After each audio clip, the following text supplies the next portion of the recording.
The special election is May 6th. Cassopolis Public School leaders are working to spread the message that if approved, the bond millage will not raise taxes. And they say it's needed to make important updates to the district. Ta-da! Every kindergarten recess, Is she going to the swing? teachers make sure every kindergartner can play on the playground. This playground at Sam Adams Elementary School in Cassopolis is on the list of priorities if a bond millage is passed by voters in May. So we will have a 0 mil increase on the ballot. Cassopolis Public Schools wants to borrow $42 million to tackle several facilities projects. The list was developed by a community advisory committee, and surveys went out over the summer. They're the ones that identified what they want to see Cassopolis Public Schools looking like over the next 10 years.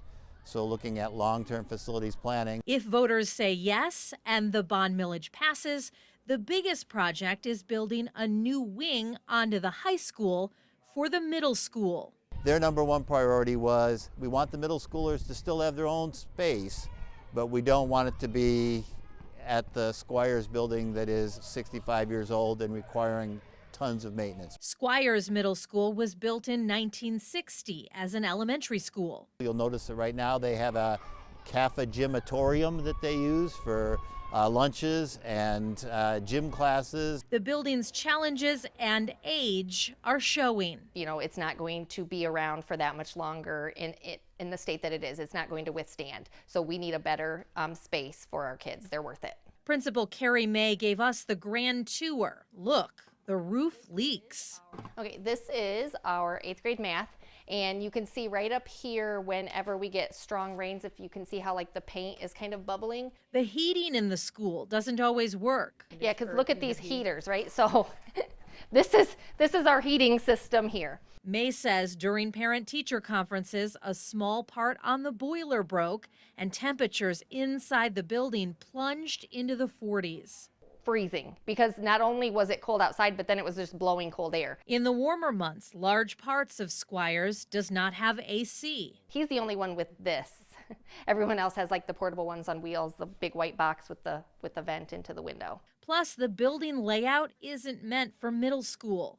Now, for this wing, it works out okay. Like we're strategic. With classrooms built behind other classrooms. But in our 6th grade wing, there's a 6th grade class behind a 6th grade class, and they have to travel through all of the time. So there is more disruption in that. May says an addition at the high school would give her middle school students and staff their own space and allow the district to move out of this building. And our kids are getting the best education that they can here. We just need a better surrounding for them. There are other big projects the district aims to tackle, including an auxiliary gym addition and a secure entrance at the high school. And of course, those playground improvements at the elementary school. All of it depending on what voters decide on May 6th. So what we're doing is what the community asked us to do. We're doing the list of projects they wanted us to do, and we're doing it with a 0 mil increase. So given that we're doing what they asked us to do, we feel confident. You can read more about the bond proposal on this story on our website.